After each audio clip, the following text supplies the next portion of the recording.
بسم الله والحمد لله والصلاة والسلام على رسول الله وعلى آله وصحبه ومن والاه ثم أما بعد.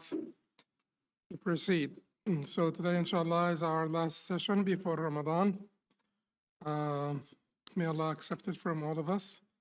And we will go over some of the guidelines and benefits to understand the fourth qaida.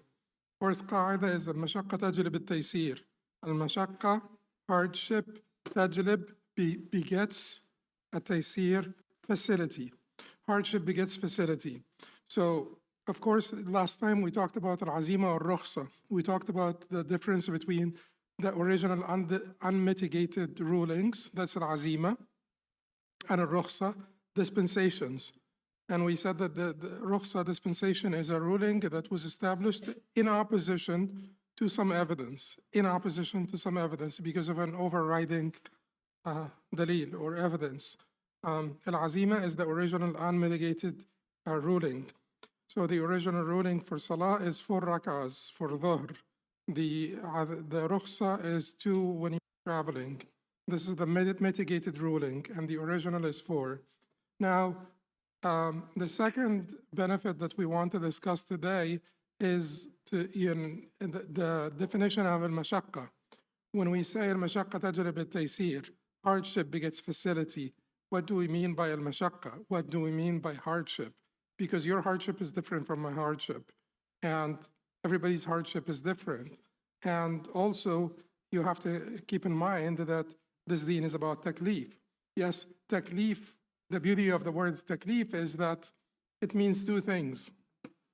Kalif al-rajul, a man, kalif, his wife, means that he loved her a lot. So that is one of the meanings of taklif. But taklif also means the burden. So it combines between loving something and being burdened by it, or being tasked with it. So, but there is no doubt that at the end of the day, taklif does include some mashaqqa. Taklif includes some mashaqqa. Taklif are different in their inclusion of mashaqqa. Certainly, taklif of jihad is a great mashaqqa. That's sacrifice of life and wealth. But as we said before, none of this is meant to be for the mashaqqa itself or for the harm that may ensue. It's all to repel a greater harm by a lesser harm. And the obligation of jihad is basically to repel a greater harm, the domination of enemies and so on. Yet, no one can argue jihad does entail a great deal of mashaqqa. And no one can argue Hajj entailed like a great deal of mashaqqa for certain people. The roads were not really as safe as they are nowadays. And so there is some risk, there is some mashaqqa.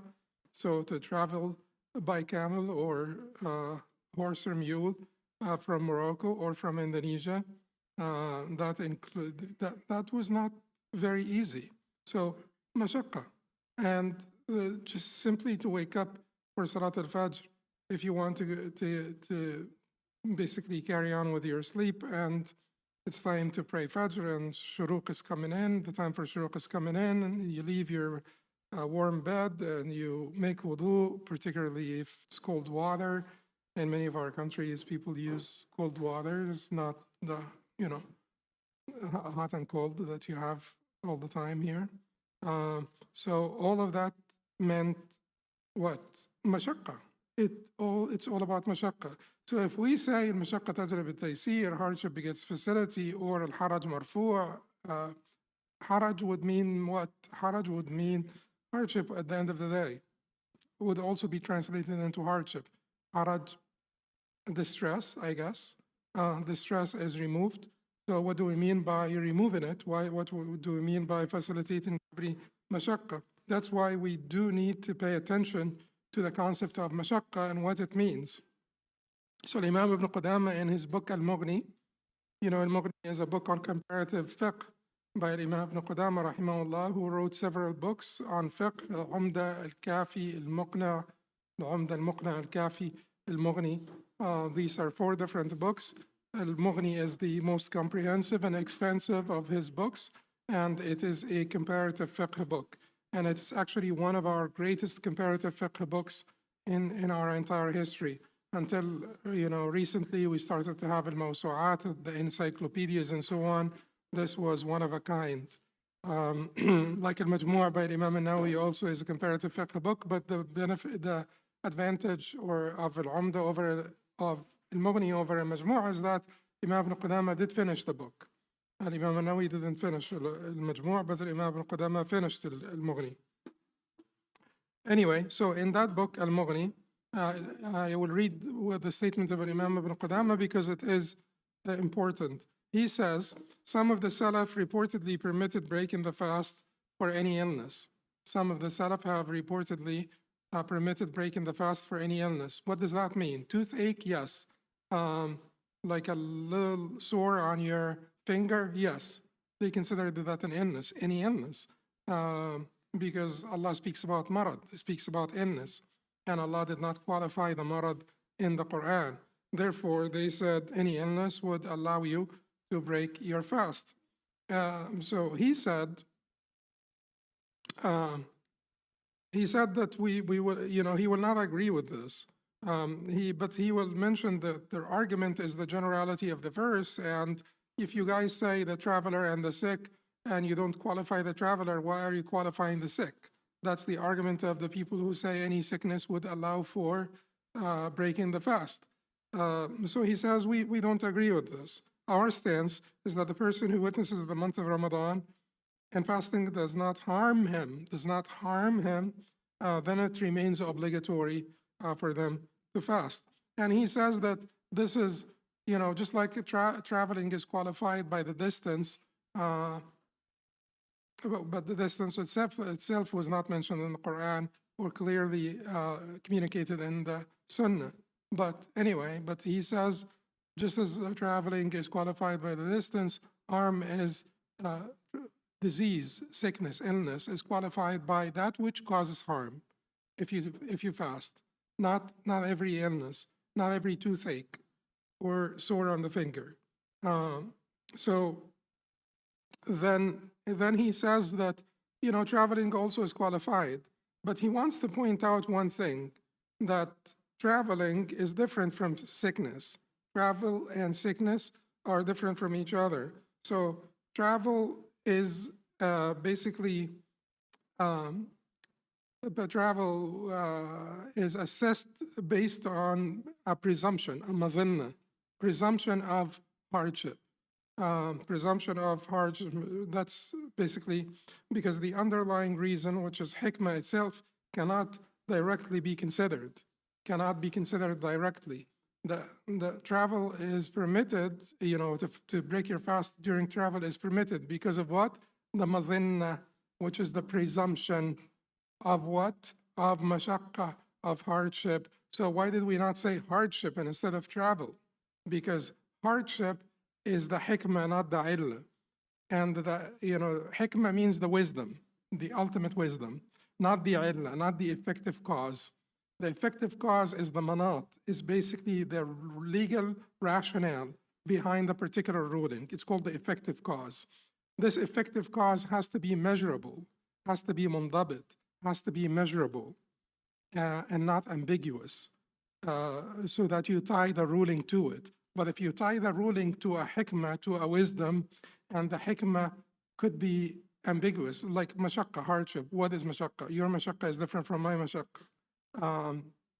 And then if we tie the ruling to mashaqqa, don't we say that al-hukm yadur ma'a al-illa wujudan wa adama, that the ruling revolves with effective cause, or the ruling hinges on the effective cause, or revolves with the effective cause in both directions, in existence and non-existence, wujudan wa adama, in existence and non-existence. So if you have the effective cause, you have the ruling.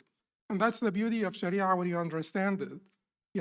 If you just remember or memorize rulings, certainly in the area of ibadat or the area of acts of worship, rulings are usually connected to, or they usually hinge on asbab, not ilal.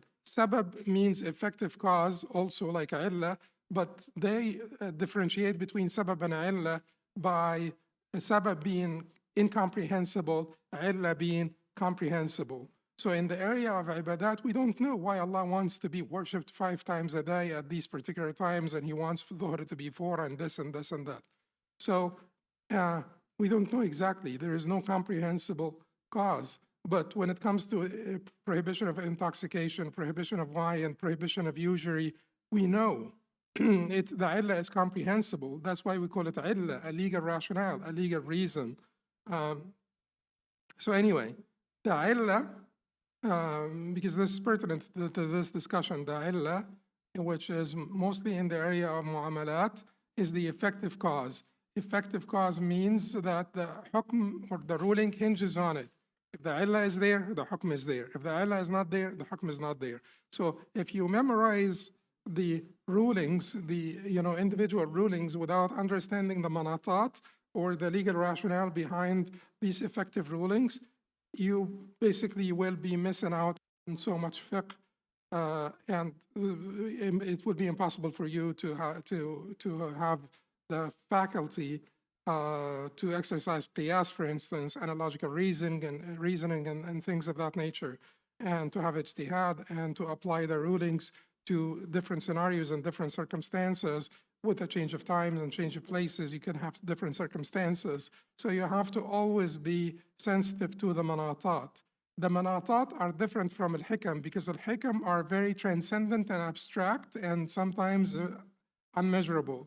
This does not mean that there is no discussion about the ahkam being attached to hikam.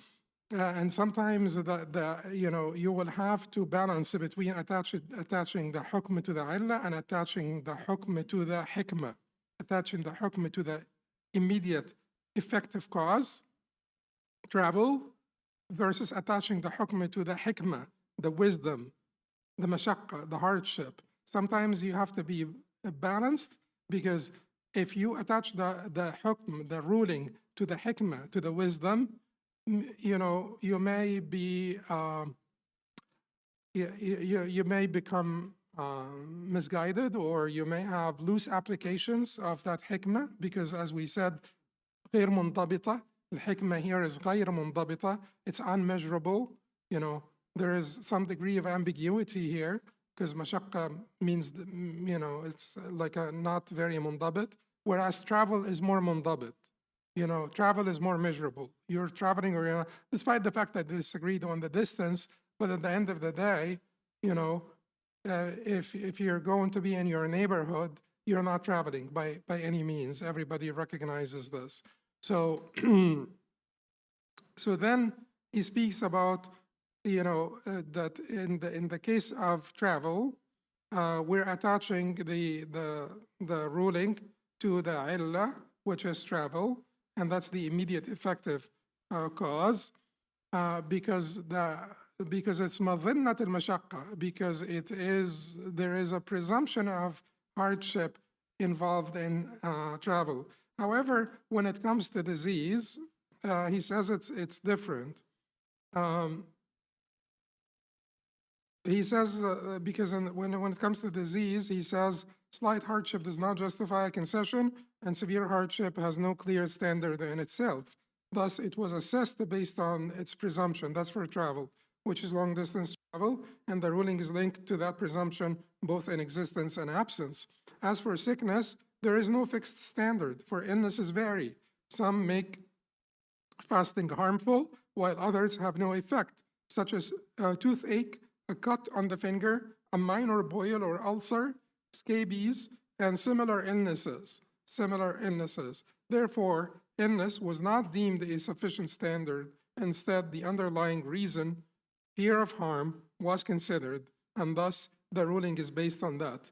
But in all honesty, you'll have to combine the two in this case. You will have to say it is illness and fear of harm, or fear of hardship.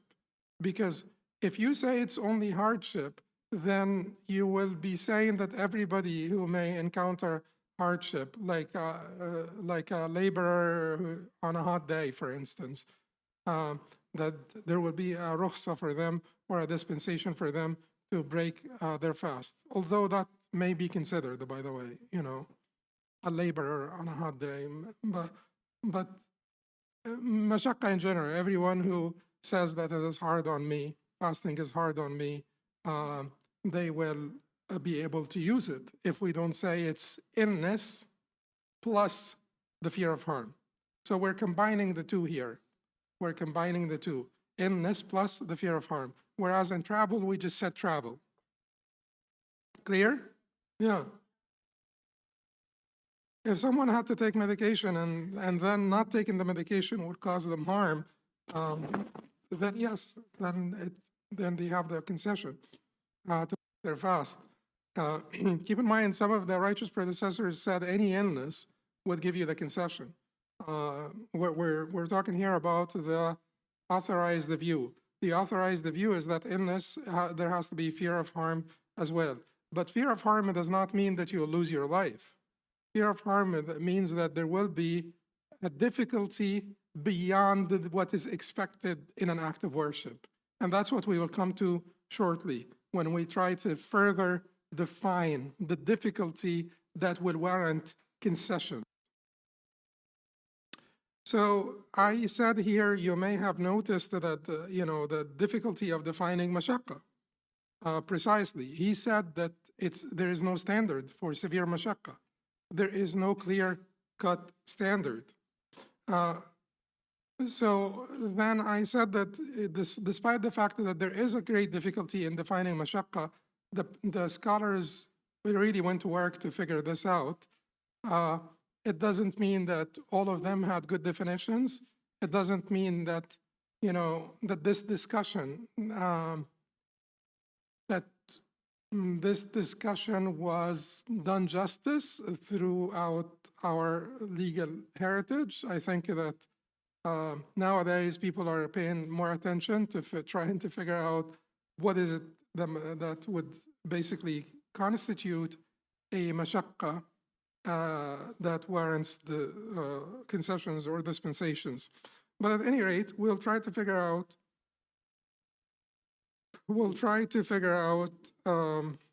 some of the things they said, some of the things earlier scholars said about defining this mashaqqa.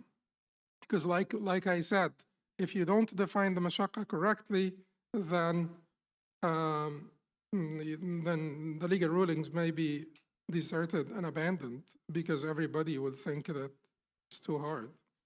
So let's see what Imam Suyuti said, rahimahullah, about hardships. So he said that mashaq fall into two categories, actually three categories, but he will mention the two ends of the spectrum, and then he will say that there is one between them. So, but he said two categories. One, مشقة لا تنفك عنها العبادة غالبا, which is hardship that is inherent to acts of worship and generally unavoidable. So he mentions wudu and ghusl in cold weather. He mentions fasting on long days. He mentions travel, which is inseparable, mashaqqa that's inseparable from Hajj. He mentions jihad, of course. He mentions legal punishments. So is there mashaqqa legal punishment? Of course, there is mashaqqa. But, we have to repel the greater mashaqqa by the lesser mashaqqa. The greater mashaqqa, which is the public harm that will take place if we don't punish criminals, has to be averted, has to be repelled by the lesser mashaqqa, which is punishing the criminals. So he says that all of these mashaqqat, all of these mashaq or mashaqqat, hardships, are inherent in acts of worship. So he says those who argue that the fear of extreme cold alone permits tayammum are incorrect. The valid excuse is the fear that exposure to severe cold will cause an illness. So that's what Imam Suyuti says. So it's not it's not just the cold. It is the fact that if I make wudu during this cold weather, I may suffer some harm. But honestly speaking, it's the idea here is that you cannot always say that al-mashaqqa is linked to an expected harm, the difficulty itself can sometimes warrant the difficulty, even if it does not lead to long-term consequences, even if it does not lead to permanent damage. The difficulty itself can warrant a concession, but the difficulty needs to be beyond what is expected in ibadah or in acts of worship. So he will say that this is on one side. On one side, there are those difficulties that are inherent to the acts of worship. And on the other side, تنفك عنها العبادات غالبا. These are mashaq or hardships that are not inherent to the acts of worship. Severe and immense hardship, مشقة عظيمة فادحة.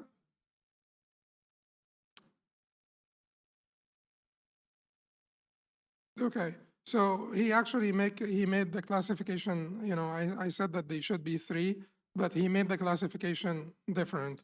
He said that there will be tanfak, which is inherent to the acts of tanfak, not inherent to the acts of worship. And then لا تنفك عنها العبادات غالبا means inherent.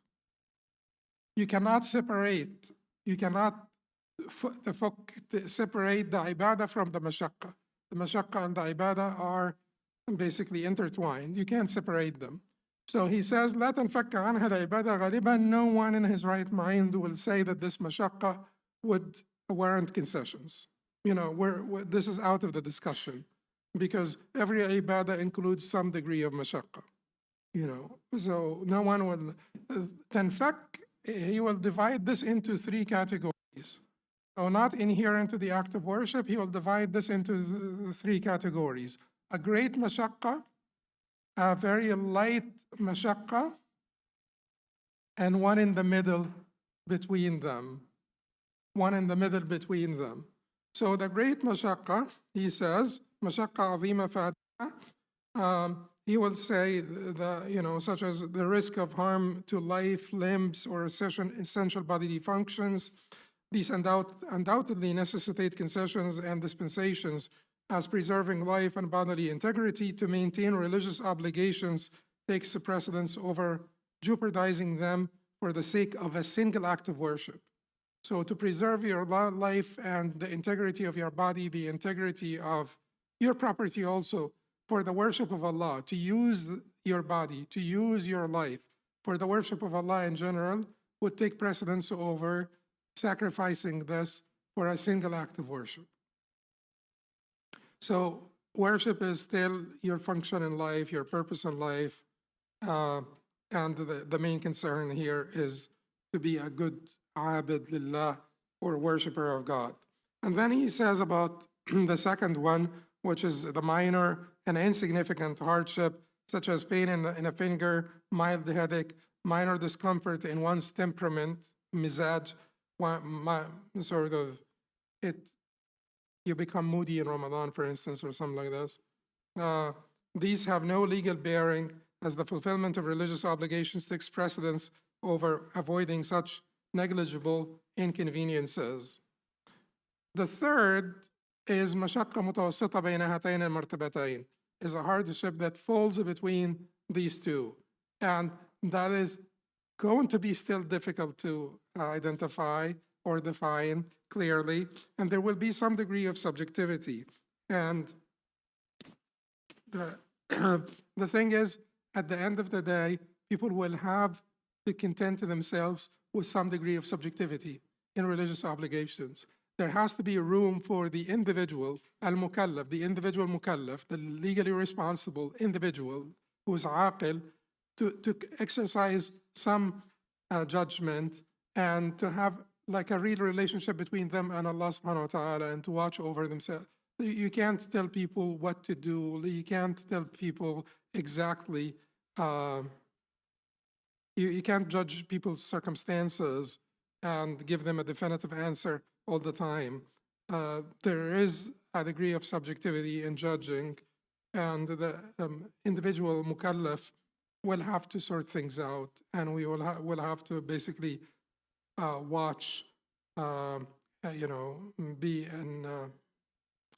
in a state of muraqaba or watchfulness when they deal with their Lord. So this third one, he says, if it leans toward the first category, it warrants concessions. Examples include mild fever or slight toothache. Cases that waver between, so falling between the two extremes. If it leans towards the first category, it warrants concessions, and if it leans towards the second category, it doesn't warrant concessions, like a mild toothache. Cases that waver between these two categories are subject to scholarly disagreement, and the distinction between them is determined only by approximation. He says, determined only by approximation. There is some degree of subjectivity, but what is it that we can use to guide our approximation, our subjective judgment? What can we use? So he says that the Sheikh al-Izz ibn Abd Salam, rahimahullah, pointed out that the best way to define hardships in acts of worship is to measure each act by the least amount of hardship that has been considered valid for permitting concessions in that particular act. You want an example? For example, in determining the illness that permits breaking the fast, it should be at least as burdensome as the added difficulty of fasting while traveling. In terms of the illness that permits breaking the fast, it should be at least as difficult as the added difficulty, brings about the same difficulty that travel brings in fasting. So if it is less than this, and then certainly that would be the shortest distance of traveling. So in other words, traveling about 50 miles. The difficulty that a fasting person may encounter if they travel 50 miles, that we know for sure from the Sharia that this warrants concessions. Try to see if if you're ill, if the difficulty you will encounter in fasting is close to that. If it is close to that, it warrants concessions. If it is not, then it doesn't. So you're trying to look for what? You're trying to look for the established concessions, the Shara'i established concessions, to give you an idea about the hardship or the difficulty that warrants concessions. That warrants concessions. Yeah.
Just make an wudu in cold weather. That's just waking up to pray Fajr. It's inherent to the act. So, okay. So he says, like for Hajj, for instance, the mahdurat al-ihram, things that are prohibited in a state of ihram. When was a concession warranted? The person who had the lice, you know. So that is a mashaqqa that we clearly know from the Shara warranted a concession. So people need to measure by this in terms of mahdurat al-ihram, prohibited acts of ihram, the state of ihram. And there, like I said, there will always be a degree of subjectivity. So there is no better, but there is nothing better than this. What Al-Izz ibn Abd Salam rahimahullah mentioned, that you should try to look for concessions that have been warranted by the Sharia in this particular act of worship, and see if your difficulty matches or doesn't match. If it matches the concessions, the difficulty that warranted concessions for sure, then that's a difficulty or a hardship that would. But again, at the same time, when you understand the different concessions in the different acts of worship, so in every individual act of worship, that's a good way to go about it. But sometimes it's hard because you don't have particular concessions that were granted in this particular act of worship. So your general understanding of when the Sharia basically made room for concessions, made room for dispensations in different domains, in different chapters of fiqh. Your general understanding of when the Sharia grants facility or ease will help you determine the hardship that warrants concessions. So given the aforementioned considerations, it can be said that the types of hardship that hold no legal weight are those that contradict an explicit text. So this is my summary now. The types of hardship that hold no legal weight, that are completely ignored. One, contradict an explicit text. You can't say, well, when jihad becomes obligatory, you can't say, no, it's too hard. Contradicts a legal text. Such as exempting people from obligatory jihad due to hardship. Those that are inherently tied to acts of worship. Those that are inherently tied to acts of worship. لا يكلف الله نفسا إلا وسعها. Allah does not burden a soul beyond its capacity. The fact that He burdened you with such obligations means that such obligations are within your capacity, So you can't basically ignore an act of worship because of the mashaqqa that is inherent to it. It's just part and parcel of it. Such as the discomfort of performing wudu in cold weather, and those that are minor, and then those that are minor. They will have also no weight in the Sharia. So things that are in contradiction to explicit text, things that are basically inherent to the acts of worship, and things that are minor. Examples of minor things: a sore on the finger, like a slight toothache, and things like that. الفائدة الثالثة عن أسباب. So the third guideline here to understand this qaida, and then we get to the applications and examples and so on. But the third guideline that is important, we said the first was to understand the concept of azima and rukhsa, unmitigated rulings and mitigated rulings. The second is to understand the concept of mashaqqa, and to understand that, there are two different types of mashaqqa. تنفك عنها العبادة غالبا لا تنفك عنها العبادة غالبا. Inherent to the act of worship, not inherent to the act of worship. Inherent to the act of worship will never cause concessions. Not inherent to the act of worship, three different types or three different grades: severe, light, intermediate. Severe will certainly cause concessions. Light will certainly not cause concessions. Intermediate, it depends on whether it's closer to severe or closer to light. Based on that, it will cause concessions. Now, the third benefit or guideline that we need to understand is asbab al-takhfif. Asbab al-takhfif, and that is basically causes of facilitation. And we will basically categorize them because there are 10 causes for facilitation. 10 causes for takhfif or facilitation, mitigation, facilitation. Okay, we will basically say that there are conditions in the person in the mukallaf. And then we have incidental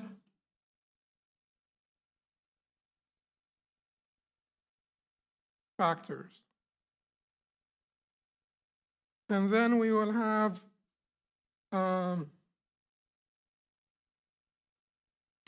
external circumstances.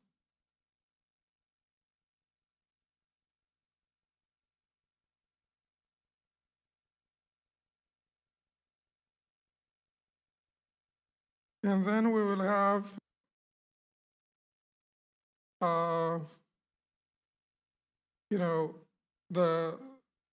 something, related, specific to the act or to the obligation. Specific to the act or the obligation. So conditions in the mukallaf. We will have here as-sighar or childhood, minority, childhood, sighar. We will have insanity.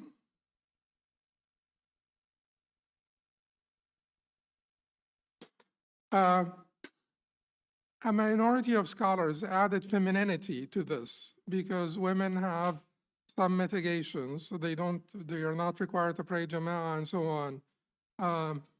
But they have other obligations as well. So وَلَهُنَّ مِثْلُ الَّذِي عَلَيْهِنَّ بِالْمَعْرُوفِ. To them are rights equal to the obligations upon them. That ayah shows that there is a distribution, there is a fair distribution of rights and obligations. So I'm not going to add femininity to the causes of deficiency. And then you have the incidental factors. Incidental factors would be like coercion,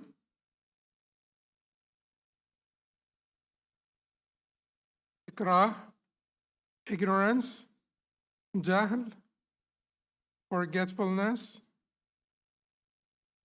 nisyan, and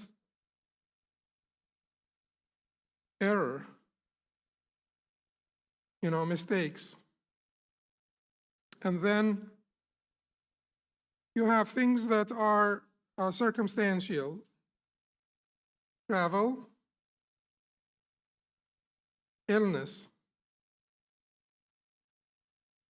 And then you have things that are attached to the obligations itself in certain cases or scenarios. That is called al-usr wa umum al-balwa. Difficulty, usr, wa umum al-balwa, widespread trial. Widespread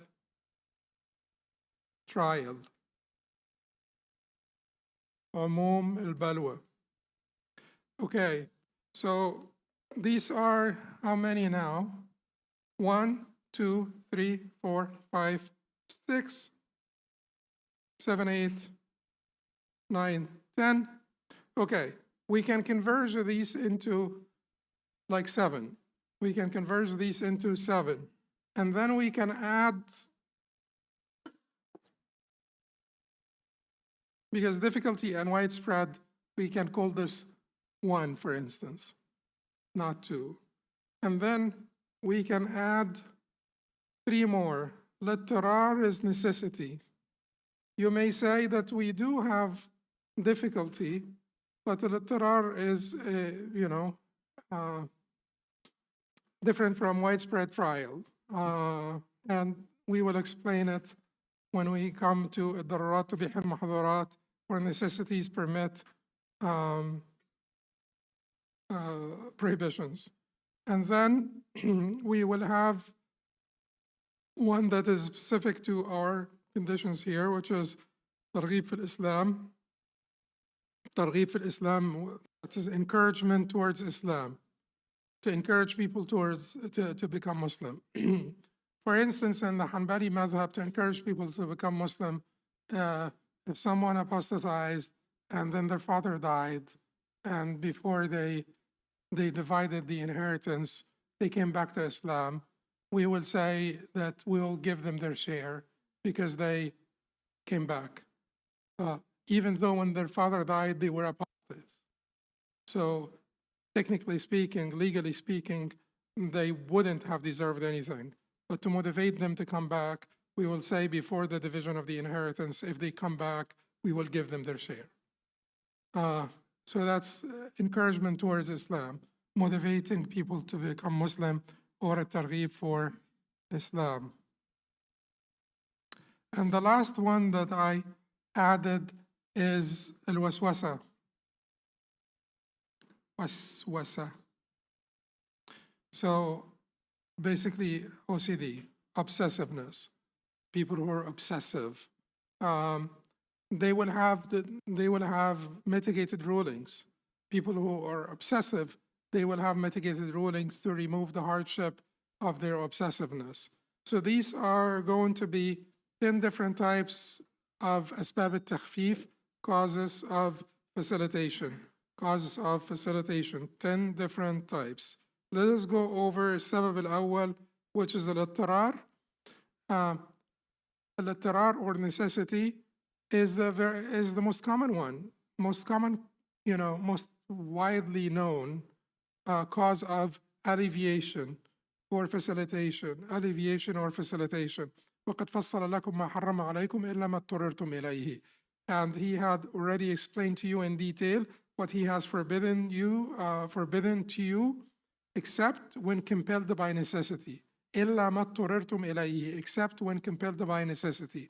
Compelled by necessity, the common example, eating carrion, if you're starving, drinking a sip of alcohol if you're choking. These are common examples that people give for al-tarar, but there will be a much larger discussion when we come to necessities permit prohibitions. This qaida, this subsidiary qaida, الضرورات تبيح المحظورات. الضرورات تبيح المحظورات is one of the most commonly known قواعد, and it's a branch of this مشقة تجلب التيسير. Hardship begets facility. الضرورات تبيح المحظورات is a subsidiary maxim from hardship begets facility. When we come to it, we will discuss the definition of necessity and what necessity means in some greater detail. Now, the second cause of facilitation or alleviation is عموم البلوى وعسر الاحتراز. عموم البلوى وعسر الاحتراز. البلوى means widespread trial. عموم, generality. بلوى, trial. It means widespread trial. عسر الاحتراز. احتراز means avoidance. عسر means difficulty. عسر الاحتراز meaning difficulty and avoidance. Difficulty and avoidance. And when we take some examples, things become a lot more, clearer. So trial balwa refers to a test whether through hardship or ease. Any test is called balwa, ibtila. Test of hardship is just like the test of ease, because if you know that the purpose of your life in general is to serve a God and to please Him, regardless of your circumstances, then whether it's hardship or ease, the ultimate purpose is to do the right thing in the right context or the right circumstance. So whether it is hardship or ease, it doesn't matter much. Whether you succeed in taking that test is what matters. So وَنَبْلُوكُمْ بِالشَّرِّ وَالْخَيْرِ فِتْنَةً. Allah says, and we test you by evil and good, by shar and khayr, as a trial. وَإِلَيْنَا تُرْجَعُونَ. And to us you will return. And to us you will return. So عموم البلوى in this sense would be widespread trial. Widespread trial. Yeah, also one of the most common causes of dispensation. In fact, the Sharia is structured to mitigate, the hardship that ensues from عموم البلوى. Ibn Umar radiallahu anhu said, and this is an example on عموم البلوى. It's reported by Bukhari from Ibn Umar. كانت الكلاب تبول وتقبل وتدبر في المسجد أيام رسول الله صلى الله عليه وسلم فلم يكونوا يرشون من ذلك شيئا. So dogs would urinate, come and go in the mosque during the time of the Messenger صلى الله عليه وسلم, and they would not sprinkle water over any of that. So basically, to pay attention to each and every dog that walks through the masjid, you know, a large masjid, it wasn't all roofed. Yeah, certainly in our masajid, it's not umum al-balwa. It's not widespread trial. But in the masjid of the Prophet ﷺ, to basically be watching every dog that comes around and make sure that you sprinkle water over them or their even urine, that would cause a hardship. So they ignored that. One of the most significant applications is the exemption regarding many impurities. Many impurities. When they are small in amount, they are ignored. Impurities, small in amount, are ignored in the Hanbali madhab. So I will read you like some of the impurities that are ignored when small in amount in the Hanbali madhab to give you an idea, and then we will expand on this from the position of Imam Taqiyuddin ibn Taymiyyah, which is closer to the Hanafi madhab, closer to the Hanafi madhab. So from al-Insaf, and you will find this footnotes. So in al-Insaf, he mentions, no impurity is excused in small amounts, except for blood. No impurity is excused in small amounts, except for, here are the exceptions, blood and what originates from it, such as pus and purulent discharge, residual traces from purification, istinja. After istinja, after people wipe themselves, it doesn't mean that they're like sparkling clean, that there will still be some traces. And these are ignored, these are overlooked, not a problem. There is also a report from Ahmad regarding pre-seminal fluid, vomit, saliva, sweat of mules, donkeys, predatory animals, and birds, the urine of bats, fermented juice, nabiz, and semen. Given if semen is not impure, then it's excused. There is a disagreement whether semen is pure or not. If it is not impure, then it is excused in small amounts. Stating that they are treated like blood. Treated like blood. Al-Mardawi then said, note, the apparent wording of the author suggests that nothing else is excused in small amounts beyond what has been mentioned. And the things that are clearly in the madhab, that are the madhab to be excused in small amounts would be the blood and pus, purulent discharge, and the residual traces from purification. But he says he would add to them what? That are the madhab also to be excused in small amounts: blood from bed bugs, lice, fleas, flies, and similar creatures. Residual blood in the meat of consumable animals. Residual blood in the meat of consumable animals. You will always find the blood in the meat, but that is excused, even if we say it's impure. A small amount of impurity on the underside of footwear after being rubbed off would be excused. A small amount of persistent urinary leakage. A small amount of persistent urinary leakage. A small amount of menstrual bleeding from a woman experiencing prolonged bleeding. A small amount of impurity in the form of smoke, dust, or vapor. The vapor and the dust and the smoke of impurity. When you have something impure and then the dust of it gets on you.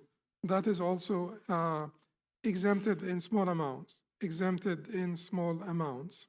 So that is the Hanbali position. What is the Hanafi position that was chosen by Imam Taymiyyah? It's still a qawl in the madhab, and Imam Taymiyyah attributes it to the madhab. So it is a qawl in the Hanbali madhab, and it is the Hanafi position. All impurities are excused in small amounts.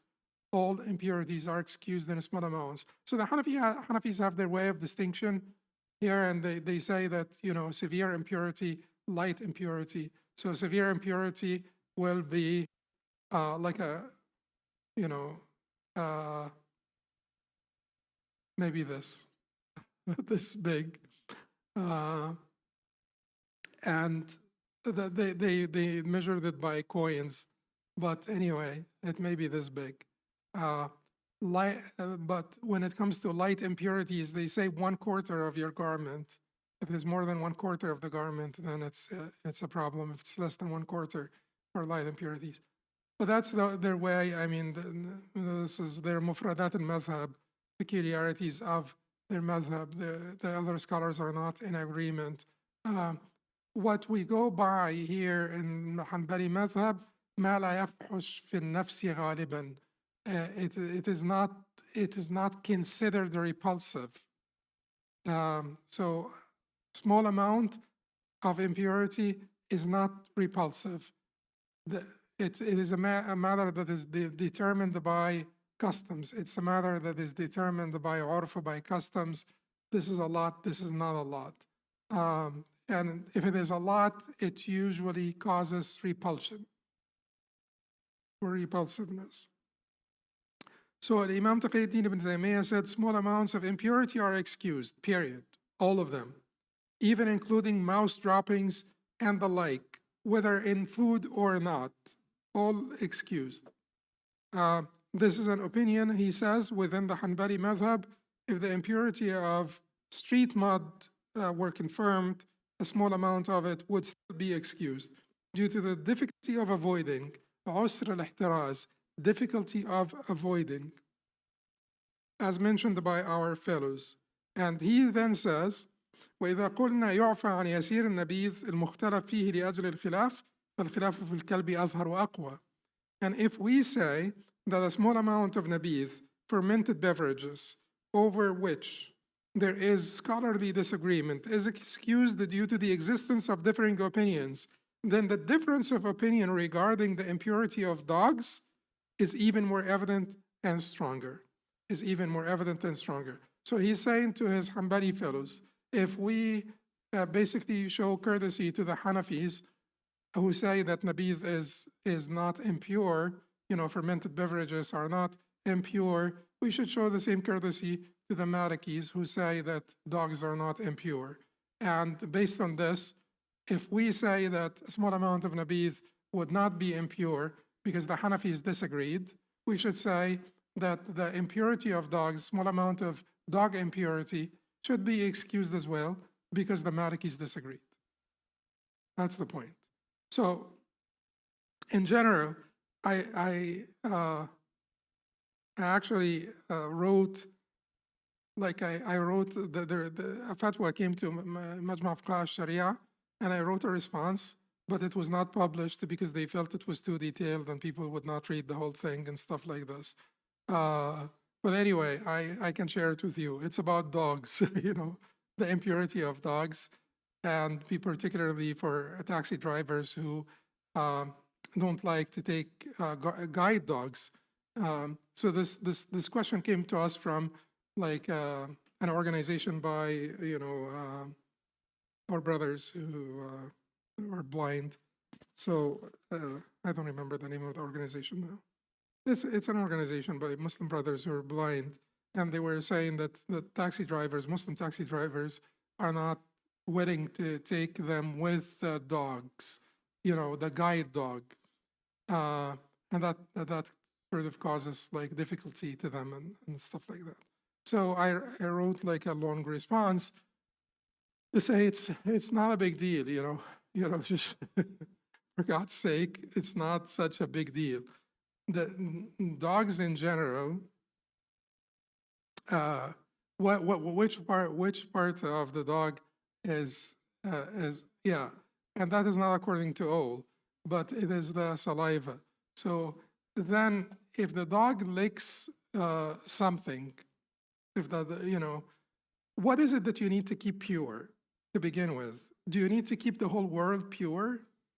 You just get to work then, roll up your sleeves and get to work, purify the world. You need to keep your body, your garment in which you will pray, and your place of prayer. You will prostrate on pure land. You will be wearing a pure garment, and your body will be pure when you pray. You don't have to chase impurities in the world and purify everything. So that is important to keep in mind. Then, so if the dog even licked, the couch, and it's still moist, that's a problem. But, the scholars say dry on dry does not cause impurity. Dry on dry does not cause impurity. So one surface has to be moist for impurity to be transmitted from one surface to another. Dry on dry does not cause impurity. So if the dog licked the couch and it became dry, and someone sat on the couch and they are dry, unless they just came out of the swimming pool, then that's different. But if they are dry and they sat on the dry couch, there is no impurity. The impurity will not be transmitted. Impurity will not be transmitted. Now, if you want to pray on that couch, it's a different story. But impurity will not be transmitted from the dry couch to the dry pants because they're both dry surfaces. So anyway, sweat is different. It will be moist. It will be different. So, but dry on dry should not be a problem. So now there is another issue here, that impurity is not established by conjecture. If you see the dog licking, the couch, if you verify that there was impurity here, that the dog licked the couch, then, and you want to be nice to people who may come in sweating or something, then purify that part. Purify that part. And you should be fine. But it doesn't mean that every time a dog comes in, you will have to purify the whole couch. No, you purify the part that was licked by the dog, that you saw the dog licking. That's the part that you need to purify. Yeah.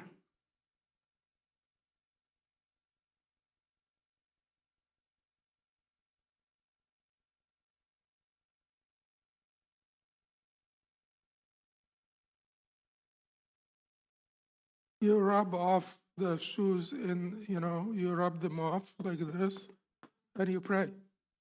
Yeah. So now, like you may ask, is umum al-balwa, and this is like something that we ought to consider, minorities, Muslim minorities who live in the West. Is umum al-balwa through dogs, more of a problem for us? Yes, it may be more of a problem for us. Would this warrant more concessions for us? Yes, it warrants more concessions for us, because that's the concept of umum al-balwa, widespread trial. If it is not a widespread trial, it doesn't warrant concessions for you. If it is a widespread trial for me, it warrants concessions for me, because it's called widespread trial, and that's the definition.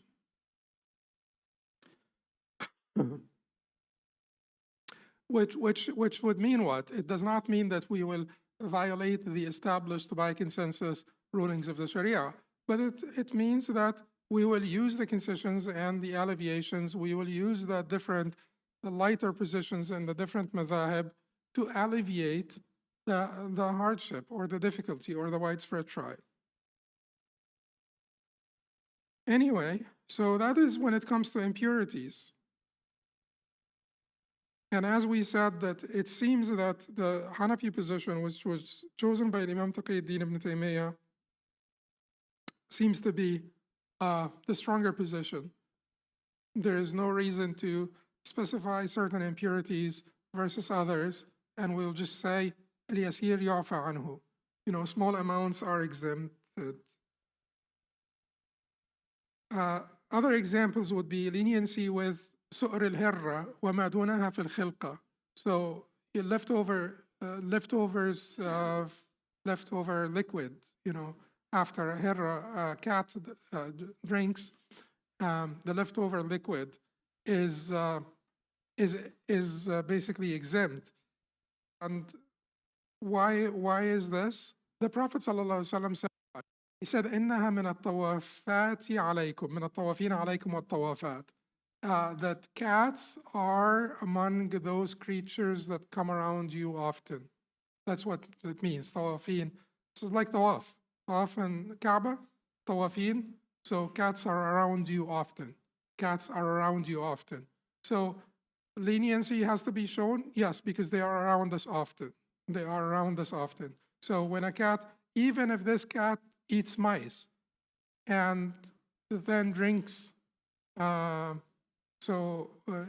even if a child who may eat najasat drinks from a cup, you can drink from that cup. Children can sometimes get into bad things. They actually mentioned children with the cats. They mentioned children in the book with the cats. So the non-nullification of prayer due to prolonged thoughts or prolonged gazing is also an example. So you're praying to Allah subhanahu wa ta'ala, you're not paying attention, prolonged gazing, prolonged thoughts, it's called the amal al-qalb. Amal al-qalb would be translated as prolonged thoughts because it's the working of the heart. So your heart is working outside of the prayer, meaning that you're thinking about things outside of the prayer, prolonged thought, and prolonged gazing as well, to be looking at things, even if you're looking at a book, even if you read the book, it doesn't invalidate your prayer. To read an entire book. And this, it has actually been reported from Imam Ahmad himself that he did it. Like, not an entire book, but he was looking at something. Keep in mind that these people used to pray 150, 300 rak'ahs, so their day was mostly prayers. Like Imam Ahmad was praying 300 rak'ahs until he got ill, and that is when he cut down to 150. So 300 rak'ahs, and if you think about it, they spend a good amount of time praying. Anyway, so the non-nullification of prayer due to prolonged thoughts or prolonged gazing, even at a book, even if you read it without moving, like without utterances. Without utterances. You're reading with your eyes, without utterances. Of course, if you're reading a book and speaking, you're reading it aloud, then that would invalidate your prayer. But just and that's part of the reason I said a long time ago that there is no problem whatsoever in people reading, glancing at the translation in Salat al-Tarawih. Put the phone in your hand and glance at the translation. Because if this is by default, disliked, makruh, by default, then the benefit it brings about for people in Salat al-Tarawih to be able to follow with the Imam, to be able to figure out what the Imam is saying in their own language and benefit from the meanings, I think the benefit would outweigh the harm by far. And when something is disliked, the things that are disliked, the karaha, their sensibility, is removed when there is an overriding benefit. Is removed when there is an overriding benefit. So we say that to drink while standing is disliked. To urinate while standing is disliked. Urinate while standing is disliked. This is a matter of, agreement. Yeah, it is disliked. However, if you're in a messy area or in a public bathroom that looks very messy, would you then sit down, or it would be preferable to urinate while standing, and avoid all the mess around you, avoid getting, najasat on you? It would be better to urinate while standing, and not subject yourself to the dirt and the impurities and things of that nature. Also, if the Prophet ﷺ, so we know that the Prophet ﷺ انتهى إلى سباطة قوم فبال واقفا. We know that the Prophet ﷺ walked up to a dumpster and he urinated standing. We know that the Prophet ﷺ drank standing sometimes. because the karaha by default can be removed in certain circumstances when there is an overriding benefit. So the Prophet would not do something that is makruh in and of itself now. Like when the Prophet drank standing or urinated standing, when he did that thing was not makruh at that time in that circumstance. It is makruh by default, but not at that time in that circumstance. There was an overriding benefit that would make that karaha go away. Just the same would apply here. So let us take the next example. The next example, if one, so the same would apply here when it comes to the recite, like reading the translation with your eyes, without your tongue, as the Imam recites in Salat al-Tarawih, to read the translation. If one, and certainly if that doesn't give you more khushu', that doesn't give you more focus and concentration, and it's not serving a good purpose for you, don't do it, because it's makruh by default. The default ruling, makruh. It's makruh to hold something in your hand by default. If that is not bringing about a greater benefit for you, like in terms of khushu' and in terms of focus and concentration, and in terms of your enjoyment of Tarawih, don't do it. But if it does, then do it. You can do it. So if one performs tayammum due to spotting a dark figure at night, I assume it to be an enemy, and later discovers otherwise, do they have to repeat the prayer? So you're traveling and you spot like a dark spot, and you fear from that being an enemy.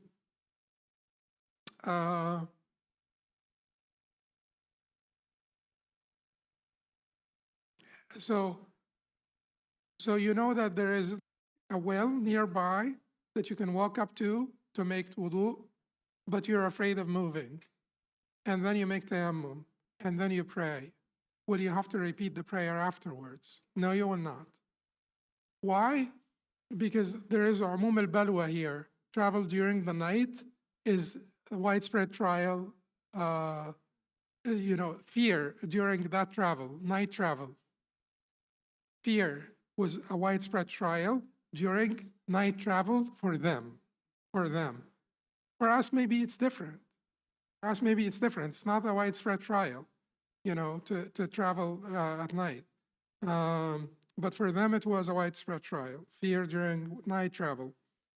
And then he says, if a small portion of the awra, la yafhush, and pay attention to this one.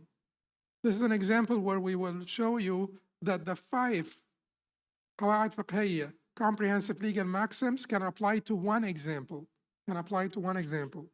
Okay. So if a small portion of awra, one's nakedness, la yafhush urfan fi an-nazar, not customarily considered excessive, is uncovered unintentionally and remains so for a considerable time, or frequently within a short period of time, it does not invalidate the prayer. If the wind completely uncovers one's awra, but they quickly cover it without excessive movement, the prayer remains valid. So 2 scenarios: small part of awra or large awra. Large awra, short time. Small awra, even if a longer time.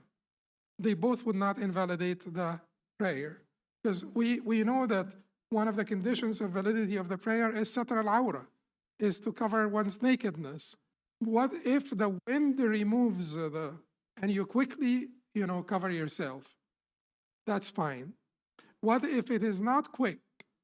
Then it will invalidate the prayer. If it is too much, excessive, and you didn't cover it. But what if it is a small amount of awra? Like a small amount of awra. The people like who wear type pants, and then they need to they need to figure out something. They need to wear like longer t-shirts or something. Anyway, but yeah, they really need to figure out get on top of their act, because it's just like too annoying. But anyway, if it is uncovered for a short period, then hopefully that will not invalidate your prayer. So how are we saying that the 5 qawaid applied here? He said if a small part that is customarily not considered excessive was covered unintentionally, then it will not invalidate the prayer, will not invalidate the prayer. Okay, so what is the first qaida? الأمور بمقاصدها. These are judged by their intentions. How do we apply this qaida? He said unintentionally. A small part of the awrah was covered unintentionally. Intentionally, it would have basically invalidated the prayer, but because it's unintentional. Okay, so that's the first qaida. What's the second qaida? اليقين لا يزول بالشك, which is certainty is not overruled by doubt. How did they apply it here? Because الأصل صحة الصلاة. The default is the validity of the prayer. So we will not basically remove that default or will not overrule that default by shak, because we're not quite certain that, a small amount of awrah will, we don't have anything from the Prophet ﷺ to make us certain that the uncovering of a small part of the awrah, even if it is frequent, or the uncovering of the awrah for a short period will invalidate the prayer. Therefore, we will not overrule the certainty, the validity of the prayer by the doubt that we have. So that's the second one. So what about the third and the fourth? The third is la darar wa la dirar, no harm or reciprocation of harm. The fourth is al-mashaqqa tajlib al-taysir, hardship gets facility. Both of them are applicable here because there would be hardship in saying that if the wind removes your garment and you quickly cover it, that this invalidates your prayer. This is hardship, and it will bring about like some degree of harm to people. Also, if you say that any uncovering of the awrah, particularly for them, they didn't have, their clothes, they didn't have even enough fabric to cover their awrah. So sometimes it would be tight, and then the awrah, part of the awrah would be uncovered because they didn't even have enough fabric to cover their awrah. So it would be a hardship certainly for them. Okay, so that is qaida number 1, 2, 3, and 4. What about the fifth qaida, which is al-'ada muhakkama, custom is authoritative? How are we applying the fifth qaida? He said, customarily. لا يفحش في النظر عرفا. So it is the part of the awrah that was uncovered is small. How do we determine what's small and what's large? Urfan, customarily, so the 5 qawaid can be applied here, and this ruling incorporates all of the maxims. It is valid for one to say, a couple of other examples. One of them is it's valid for one to say, when it comes to certain items, like certain foods and certain metals, particularly gold and silver, when you trade when you trade the silver for silver, for instance, it has to be hand to hand, equal for equal, right? Yadan biyad, mithlan bimithk. Hand to hand, immediate transaction, equal for equal. But he says that it is valid for one to say, give me half a dirham in return for this 1 dirham. In return for half of this dirham, give me half a dirham and fulus, coins, in return for the other half. Why is this? He says, لا يسع الناس غيره, that this is indispensable for people due to the widespread trial and the need for this transaction. So technically, this transaction would not be allowed, but the widespread trial and the need for this transaction made it permissible. The Prophet ﷺ, made bay' al-araya permissible, which is to sell, dates on the palm trees, or for dates, fresh dates on the palm trees, for dried dates, by conjecture, by estimation. He made this permissible because of the need for it. Then the last thing is permissibility of looking at a prospective spouse for education or legal testimony or business transactions. To look at, for business transactions, they mean to look at the face if she covers her face, or legal testimony, or the muhtasib, or the shorti. Like sometimes our sisters make a big deal if a police officer wants to identify your person, like who you are, then you should be able to uncover to a police officer. You should be able to uncover to a physician. You should be able to uncover to a witness in the court of law, even if you think that you must cover your face, I'm talking. But then more than the face would be when it is needed. More than the face would be when it's needed. If you uncover more than the face for a physician, then that would be needed. More than the face for a prospective, like suitor or spouse, then would be allowed in the Hanbali madhab within certain restrictions. But they allow more than the face for a suitor or a prospective spouse. So anyway, why is that? The widespread trial, the need for this. In other words, this particular سبب من أسباب التخفيف or particular cause for alleviation, عموم البلوى وعسر الاحتراز, widespread trial, and the difficulty in avoidance is one of the most common causes of alleviation or takhfif. Inshallah, next time when we come back from our Ramadan break, we will go over the other 8 causes of alleviation. Some of them will be quicker than others, so hopefully we will not take 8 sessions to cover them. قولوا قولي هذا واستغفر الله لي ولكم سبحانك اللهم وبحمدك أشهد أن لا إله إلا أنت أستغفرك وأتوب إليك. And it is we took extra time, so we should come back at 9:30 inshallah.